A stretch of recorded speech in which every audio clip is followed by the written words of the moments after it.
Good evening, ladies and gentlemen. This is my own opinion.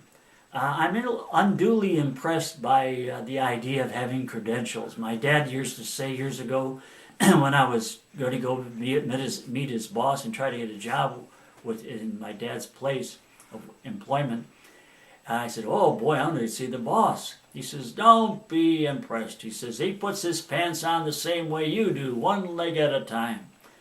Well, people are impressed. I mean, if you have that piece of paper in your hand saying that you have a PhD, or you have a doctorate, or you have a engineering degree, or whatever these different degrees are, oh, they're very impressed. They fall all over you.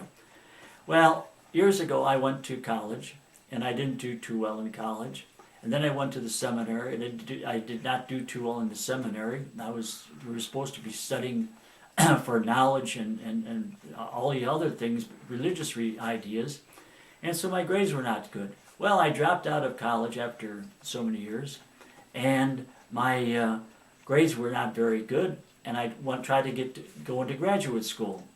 And they said, "Well, wait a second, your grades aren't that good. You don't have that piece of paper in your hand." And so I went over to Notre Dame, the one over in Indiana, with the football team, and I got a master's degree. Then I went back to that same college, the state college, and I said, "Well, I'd like to try to work get a guidance certificate." And they said, "Oh yes, now they let me in." Oh, because I had a master's degree from Notre Dame University, because I had that piece of paper. Well, this is all a bunch of show and impression. And if you have it, I mean, a person could be the smartest person in the world. And what happens is, if they are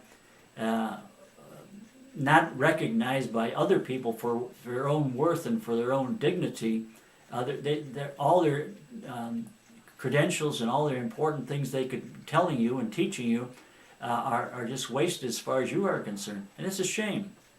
So please don't be impressed or overly impressed by credentials. I know we should go to respect people who have the different authority and different jobs and different doctorates and things like that, but we also have to use our own heads for ourselves. Thank you very much for watching Plain Truth.